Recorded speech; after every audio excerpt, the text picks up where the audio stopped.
bounds.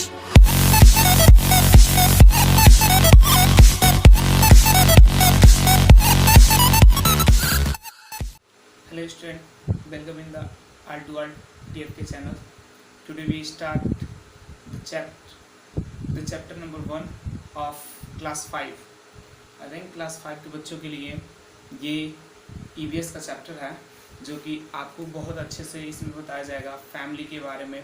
Family क्या चीज़ है, family are the move, मतलब कि फैमिली ऑन द मूव्स, मतलब कि ये फैमिलीज जो है हमारी एक जगह से दूसरी जगह कैसे हम लोग जाते हैं, क्या प्रॉब्लम होता है, क्या रीज़न होता है और क्यों जाते हैं, जाने के प्रोसेसिंग को क्या कहेंगे, कब जाते हैं, किस कंडीशन में जाते हैं, ये सभी चीज़ हम लोग जानेंगे। फैमिली के अंदर कितने मेंबर्स होते हैं, यहाँ पे फैमिली से रिलेटेड ये चैप्टर है, बहुत अच्छा आपको बताया जाएगा। देखिए यहाँ पे आपका लेसन का नेम क्या है, फैमिलीज ऑन द मूव, मतलब कि फैमिलीज ऑन द मूव के बारे में जानेंगे। यह क्लास 5th का है और EVS प्लस आप चैनल को सब्सक्राइब कर दीजिए, बिकॉज चैनल को सब्सक्राइब करेंगे तो फिर आपको जो न्यू वीडियो हम अपलोड करेंगे तो फिर उसका नोटिफिकेशन आपको तुरंत मिलेगा। जब नोटिफिकेशन मिलेगा तो फिर you can capable to see the next video, मतलब कि आप अच्छे से देख सकोगे उस नेक्स्ट वीडियो जो हम अपलोड करेंगे जिससे। तो फिर आप इस चैनल को सब्सक्राइब कर दीजिएगा और बेल आइकॉन को दबा दीजिएगा और वीडियो को लाइक कीजिएगा, कमेंट कीजिएगा। और जो भी नीडेड आपके फ्रेंड हैं, फ्रेंड सर्कल में जो भी हैं नीडेड हैं, इस चैप्टर को समझना चाहते हैं, so you can share this video, उनको आप शेयर करेंगे। अब हम स्टार्ट करते हैं वीडियो को, बहुत ही टाइम टेकन नहीं लेंगे, शॉर्ट टाइम के अंदर इसे कवर करेंगे और अच्छे से समझेंगे। कुछ हमारे इंपॉर्टेंट पॉइंट्स हैं, जैसे कि some important points are here.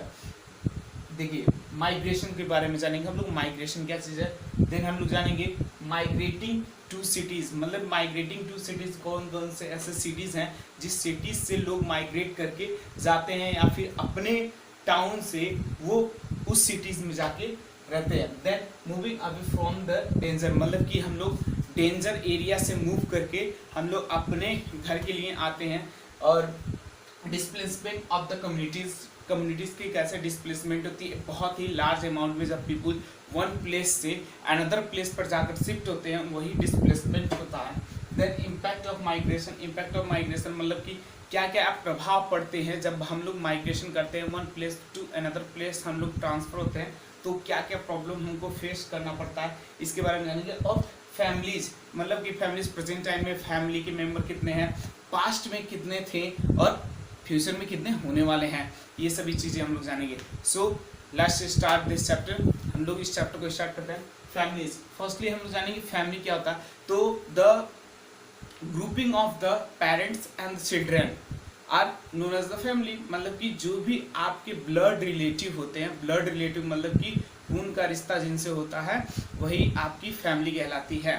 Then हम लोग जानेंगे जैसे कि सपोज फैमिली, जैसे कि बाबा दादी, तो बाबा दादी के लड़की कौन है, बाबा दादी किसे बोलेंगे, बाबा बोलेंगे ग्रैंड फादर को और दादी बोलेंगे ग्रैंड मदर को, ठीक है ना। Grandfather and grandmother, his son is your father, मतलब कि आपके पापा उनकी क्या है, सन है। And your father is married to another girl, मतलब कि वो किसी और लेडी से, अनदर लेडी से शादी किया उन्होंने। देन यू कम, मतलब कि फिर आपका जन्म हुआ। सो आप जानेंगे कि पहले, मतलब कि पहले पास्ट में जो स्टडी था हमारा तो वो केवल दादा दादी जी और पापा थे, वो फिर उनका धीरे धीरे आया प्रोसेसिंग, तो वो भी उनका शादी वादी हुआ। फिर क्या चीज़ होंगे बच्चे, तो प्रेजेंट टाइम में आप हो टुडे, फिर कहीं बाय द वे आप बड़े हुए, फिर अच्छे काम करो, फिर आपकी शादी भी हुई, तो फिर आपका क्या चीज़ है, टुमारो आएगा। देन इसी के बारे में जानेंगे। तो फैमिली जो है वो 2 टाइप्स की फैमिलीज है। Wait here the message is notified me, disturb करेगा आपको, सो इसे हम साइलेंट कर देते हैं। 1 minute just silent.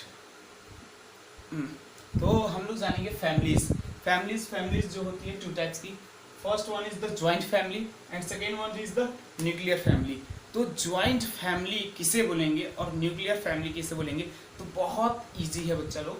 Joint family, joint मतलब कि ज्वाइंट एक खूब ज़्यादा ग्रुपिंग में लोग रहे हैं, वो ज्वाइंट फैमिली है। और न्यूक्लियर फैमिली जो है वो केवल क्या चीज़, 2 to 4 members, मतलब कि एक सिंपल भाषा में बोले joint family in which the 2 or more people are involved, and the nuclear family is in which the 2 and 4 members are involved. Suppose for the example, joint family में क्या होते हैं, ग्रैंड पेरेंट्स होते हैं, parents होते हैं, uncle होते हैं, आंटी होती हैं, फिर उनके कजिन्स होते हैं, मतलब कि उनके बच्चे आपके कजिन लगेंगे, एक्सेट्रा एंड सेट्रा होता है.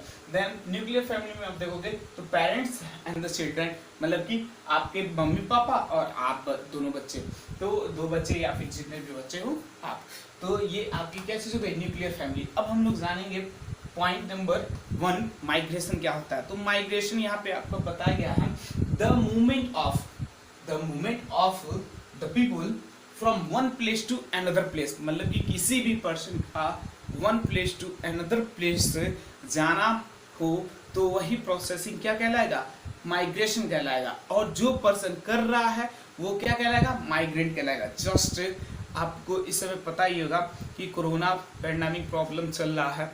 कोरोना प्रॉब्लम की ही वजह से आप घर पे रह के अपनी पढ़ाई कर रहे हो, और इसी वजह से हम वीडियो भी बना रहे हैं कि आपको बेटर टू बेटर नॉलेज दिया जाए और आपका चैप्टर भी ख़त्म हो अच्छे से.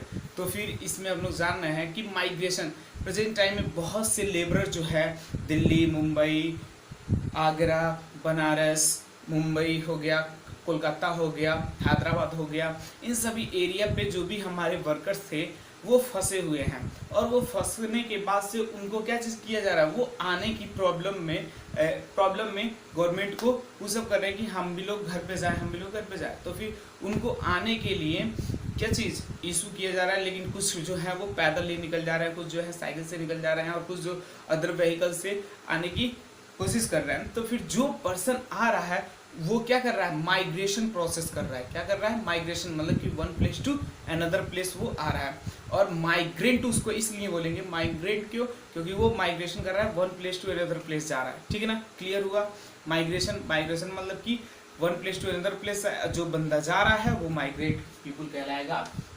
देन माइग्रेटिंग सिटी, मतलब कि कुछ ऐसे सिटीज़ हैं जहाँ से ज़्यादा माइग्रेटिंग होता है, जैसे कि दिल्ली है, मुंबई है, आपका कोलकाता है, चेन्नई है, बेंगलुरु है. इन सभी जगह पर क्यों माइग्रेटिंग करेंगे पीपुल्स, क्योंकि अब मान के चलिए अपने एरिया में तो अच्छे से उनकी अर्निंग नहीं होती होगी, अच्छे से कमाई नहीं होती है, तो इसलिए वो ज़्यादा गुड ऑक्यूपेशन के लिए, अच्छे काम के लिए, अच्छी अपॉर्चुनिटी को पाने के लिए और अच्छी अर्निंग करने के लिए, अर्निंग मतलब अच्छा कमाने के लिए वो लोग क्या करते हैं, माइग्रेट करते हैं, one place to another place जाते हैं. सपोज जैसे कि यहाँ पे हम लोग देखेंगे कि कौन कौन से ऐसे एरिया है जहाँ पे माइग्रेशन ज़्यादा से ज़्यादा किया जाता है. सपोज यहाँ पे क्या चीज़ है, चैट मोड स्मार्ट वर्किंग, जैसे कि दिल्ली है, दिल्ली से लोग माइग्रेटिंग करेंगे, मुंबई है, फिर उसके बाद से आपका कोलकाता,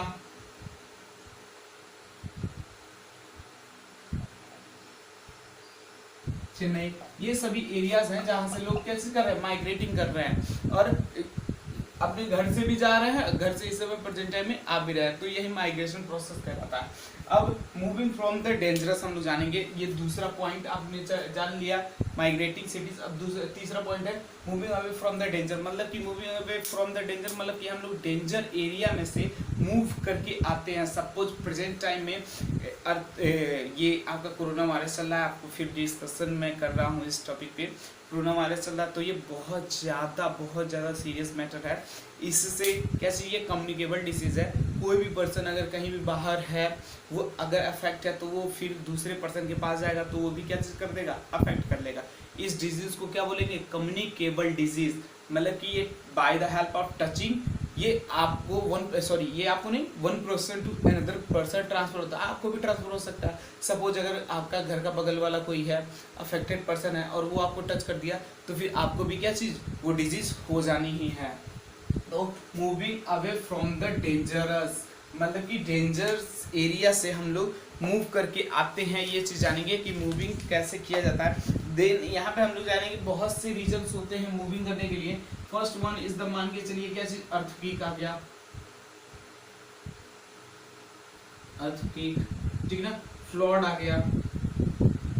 ठीक, सपोज कोई वर्कर है वहां पे काम कर रहा है किसी एरिया में, वर्क कर रहा है और वहाँ पे काम अच्छा नहीं चल रहा है, उसकी अर्निंग जो है अर्निंग वो अच्छी अर्निंग नहीं हो रही है, मतलब कि उसकी अच्छी कमाई नहीं हो रही है, तो फिर वो क्या करेगा, वहां से मूव करके वो दूसरे एरिया पे जाएगा। तो फिर उसके अब ये डेंजर इसलिए कहा जा रहा है कि सपोज कहीं भी कोई प्रॉब्लम फेस करना पड़ रहा है पीपुल्स को, कोई भी अर्थक्वेक आ रहा है या फिर बार बार वहाँ पे क्लाइमेट कंडीशन या फिर इन्वायरमेंटल कंडीशन बार बार उनको प्रॉब्लम दे रही है, तो फिर वो लोग वहां से क्या करेंगे, भागेंगे। यही होता है, वहां से मूविंग करके लोग जाते हैं। फिर यहाँ पे हम लोग देखेंगे रेफ्यूजीज क्या होते हैं। रेफ्यूजीज वो होते हैं जैसे कि सपोज एक कंट्री है, ठीक है ना, दूसरी कंट्री है, इन आपस में इन दोनों कंट्री में क्या हो गई, वार हो गई, ठीक है ना। अब भाई साहब ये दोनों तो अपने इकोनॉमिक पावर के लिए या फिर अपनी पावर दिखाने के लिए लड़ेंगे आपस में, लेकिन हार्म किसको होगा, जो पीपुल रहते हैं इनके अगल बगल के एरिया में जो पीपुल रहते हैं उनको हार्म होगा। तो फिर उनके लिए क्या चीज होगा, डेंजरस प्रॉब्लम फेस करना पड़ेगा ना। क्यों डेंजरस प्रॉब्लम फेस करना पड़ेगा, सपोज यहाँ पे कोई बम फेंक दिया, बम वगैरह, तो फिर यहाँ पे कोई लोग रहते हैं उनको हार्म होगा ना, एकदम ऑब्वियसली होगा भाई। अगर इधर के लोग भी और ज्यादा क्या चीज होगा, एक्साइटेड हो गए कि भाई ये हमारे साथ बम फेंका, तो फिर हम भी क्यों ना फेंके, तो इधर भी जब फेंकेंगे तो फिर ये भी लोग प्रॉब्लम फेस करेंगे, तो फिर ये लोग जो है वो प्रॉब्लम फेस करेंगे।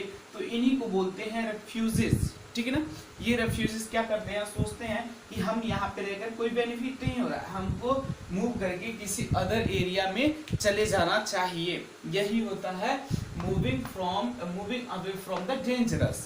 अब जानेंगे हम लोग क्या चीज, डिस्प्लेसमेंट ऑफ कम्युनिटी, मतलब कि डिस्प्लेसमेंट क्या होता है, ये डिस्प्लेसमेंट ऑफ कम्युनिटी क्या होती है। तो community means the group of the people is known as the community and the grouping of the people is gone one place to another place. मतलब कि जब कोई कम्युनिटी के लोग, खूब ज्यादा लोग एक जगह से दूसरे जगह जाकर रहने लगे, वही क्या कहलाता है, डिस्प्लेसमेंट कहलाता है। फिर आपको एक बार और बताता हूँ डिस्प्लेसमेंट, जैसे कि a whole of a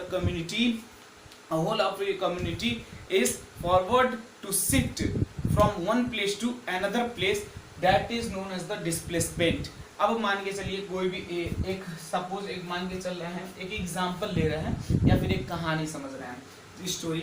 जैसे कि एक एरिया है, वहाँ पे खूब ज्यादा लोग रहते हैं, ठीक है ना। अब ये लोग सोच रहे हैं कि यहाँ पे हमारा काम खत्म हो गया, ठीक है ना।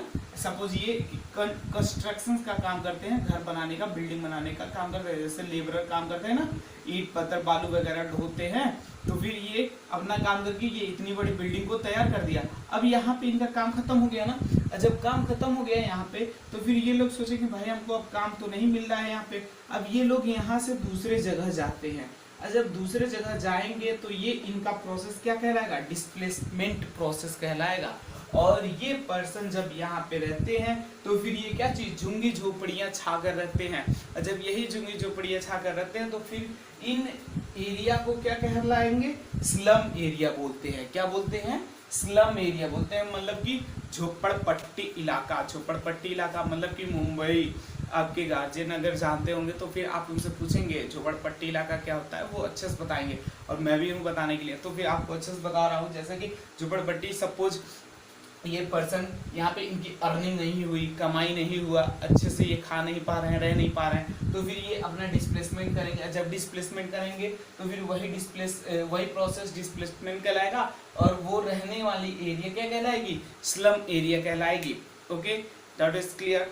देन हम लोग जानेंगे यहाँ पे ये जो स्लम एरिया है, तो इनके लिए गवर्नमेंट जो होता है, हमारी गवर्नमेंट, वो क्या चीज, आवास बनाता है। आवास इन द सेंस घर बनाकर दे देता है इनको, कि ये अपनी झुग्गी झोपड़ियों में नहीं रहेंगे, वो स्लम वाले जो एरिया है इनका, बिल्डिंग वगैरह गवर्नमेंटेड बना हुआ है, वो उसमें जाके रह सकते हैं। लेकिन ये लोग क्यों नहीं रहते हैं, बिकॉज बहुत सारे लोग होते हैं जो कि टॉर्चर करते हैं, कहते हैं कि ये सरकार का नहीं है, ये मेरा बिल्डिंग है, हमको तुम क्या दो, पेमेंट दो, कैश दो, या फिर मंथली इनकम दो, हमको रेंट दो इसका। तो ये सभी चीज़ें वो डिमांड कर रहे हैं, इसलिए ये लोग भाई लफड़ा उफड़ा नहीं करेंगे, भाई हम तो कमाने आए हैं और 2 पल रहने आए हैं, 2 पल खाने आए हैं, बस यही काम करना है उनको और कुछ नहीं करना है। तो झगड़ा वगैरह कोई ये सब छोड़कर अपना स्लम एरिया जो भी होता है वो बना के रहते हैं आसानी से। फिर हम लोग जानेंगे इम्पैक्ट ऑफ द माइग्रेशन, मतलब कि माइग्रेशन करते हैं तो इसका इम्पैक्ट क्या होता है। इम्पैक्ट मतलब कि इसका प्रभाव क्या क्या पड़ सकता है। तो माइग्रेशन करते हैं तो suppose first one is the migration करेंगे। सपोज आपका बच्चा यहाँ पे पढ़ रहा है 10th में, ठीक है ना, 10th के रिजल्ट उसका नहीं मिला और वो दूसरे एरिया में चला गया, तो फिर वहाँ पे उसका प्रॉब्लम फेस करना पड़ेगा ना। कहीं उसका 9th से नेम लिख दिया गया तो अब क्या होगा, तो फिर प्रॉब्लम फेस किया। फिर अगर मान के चलिए कुछ लोग होते कहते हैं अरे हम गए थे मामा के घर और मामा के घर बहुत अच्छा पानी मिल रहा था और हमारे घर बहुत अच्छा पानी मिल रहा था और मामा घर गए तो पानी वहाँ का पिए तो बहुत बेकार लग रहा था। तो या उनको क्या चीज़ हुआ, वो इन्वायरमेंट उनको सूटेबल नहीं पड़ा, यही होता है। तो उनको इन्वायरमेंट का प्रॉब्लम फेस करना पड़ेगा। इन्वायरमेंट मतलब कि फेवरेबल कंडीशन नहीं मिलेगी उनको। अब यहाँ पे जानेंगे वो कुछ ऐसे लोग होते हैं, मतलब कि हम लोग जब भी आप किसी एरिया से होकर और किसी अदर एरिया में जाकर रहो 2-3 दिनों तक, तो फिर वहाँ 2 दिन नहीं 4-5 दिनों तक, तो फिर आपको वहाँ प्रॉब्लम फेस करना पड़ेगा। आप क्या चीज़ वहाँ पे होगे, अननोन पर्सन हो जाओगे। अननोन मतलब कि कोई आपको जानेगा नहीं और आपको कोई भी प्रॉब्लम होगा तो फिर कोई हेल्प करने वाला नहीं भाई। इस समय इंसानियत नहीं है लोगों के अंदर।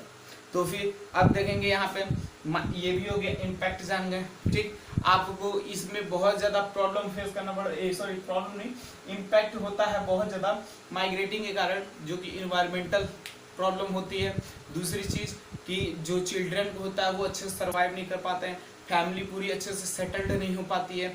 दूसरा वहाँ पे हम लोग को जो भी क्या चीज़ वर्क होता है वो आसानी से मिल नहीं पाता है, because we are there unknown person. वहाँ पे हम लोग क्या चीज़ होते हैं, अननोन पर्सन होते हैं। अब हम लोग जानेंगे family yesterday and today and tomorrow, मतलब कि एस्टरडे क्या चीज़ है, टुडे क्या चीज़ है और टुमारो क्या हो सकता है भाई साहब। तो फिर ये बहुत इजी चैप्टर है, इजी पॉइंट है, इसमें हम लोग को कोई समझने की बात नहीं है।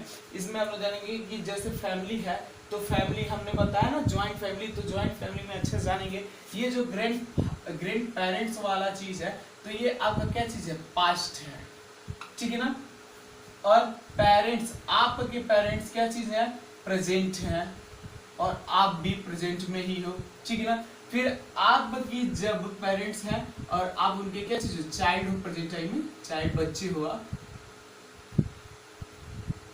चाइल्ड बच्चे हो। देन आपकी क्या चीज़ होती है, मैरिज होती है। अभी नहीं होगी भाई साहब, वेट किए रहो। अभी आप पढ़ो लिखो, अच्छे से फोकस करके अच्छे से पढ़ाई करो और IAS PS CS बनो, अच्छे से टॉप एग्जाम निकालो।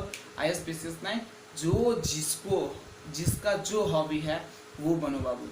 आपको जो मोटो है आपका, हाँ हम सिंगिंग करना चाहते तो सिंगिंग करो, हम क्रिकेटर बनना चाहते हैं तो फोकस करो, लेकिन firstly priority give to the education. आप फर्स्ट प्रायोरिटी दोगे एजुकेशन, मतलब कि पहले तो भाई साहब आप नॉलेज ले लीजिए तब कुछ बनिएगा, बहुत टाइम है आपके पास।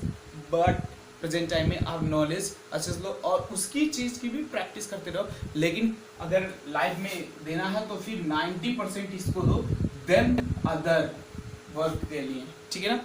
ये चीज़ तभी आप क्लास के अंदर टॉप्स रहोगे एकदम। देन मैरिज होगी, तो फिर मैरिज होने के बाद से फिर आपके जो बेबीज होंगे, बच्चे होंगे, तो वो आपकी क्या चीज़ जाएगी, टुमारो हो जाएगी, फ्यूचर की बात है, यही है इसमें।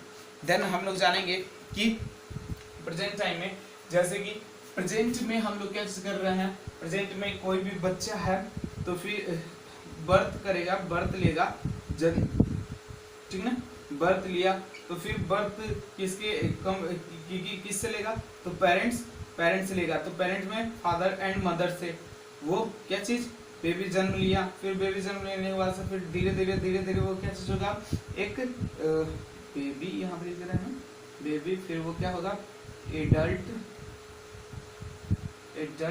फिर वो क्या चीज़ होगा, baby, child, adult, young adult,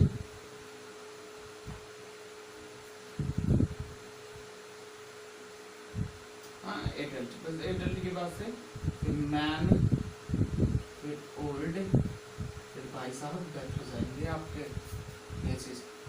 baby जन्म लिया, फिर चाइल्ड बच्चा बना, धीरे धीरे बड़ा होगा, फिर यंग होगा, नौजवान होगा, फिर एडल्ट, मूस गाड़ी उसके आने लगेंगे, मैन आदमी होगा, उसकी शादी वगैरह हो जाएगी, फिर बूढ़े हो जाएंगे वो, ठीक है ना, वो भी किसी बच्चे के बाबा जी बन जाएंगे, फिर धीरे धीरे और ओल्ड होते जाएंगे, तो फिर वो कैसे हो जाएंगे, टपक जाएंगे, जो भी हो। देखिए अब हम लोग यहाँ पे ये चैप्टर आपका ख़त्म हो गया है, कुछ इसमें ज़्यादा है नहीं। आपको अगर किसी भी प्रकार का डाउट है तो फिर आप हमें कमेंट करके बताओगे और हमको मैसेज करोगे। आपको कोई भी प्रॉब्लम हो, आपको नोट्स प्रोवाइड करवा दिया गया है। आपको क्वेश्चन आंसर केवल 4 क्वेश्चन आंसर लिखने हैं। आपको क्वेश्चन आंसर लिखने के लिए केवल 4 हम लिखवाए हैं, जिसमें कि आपका इसमें 6 क्वेश्चंस दिया हुआ है। You can write only 4 questions. और आपको ये 1 से 2 बार जरूर देखिए और अच्छे से इस चैप्टर को फिनिश कर लीजिए। और MCQ को आप अपने मन से सॉल्व करोगे, फिल इन द ब्लैंक्स को भी आप अपने मन से सॉल्व करोगे। और ये क्विक रिकैप है आपका, क्विक रिकैप का रिवीजन करोगे 2-3 बार। और बुक रीडिंग 1 टाइम मोर, फिर एक बार और बुक को रीड करोगे। नेक्स्ट देन आपको ये ऑनलाइन टीचिंग करवाया जा रहा है, because due to the corona virus की वजह से आप घर पे रहिए। Stay home, stay safe and stay learning, keep learning, all the best, thank you।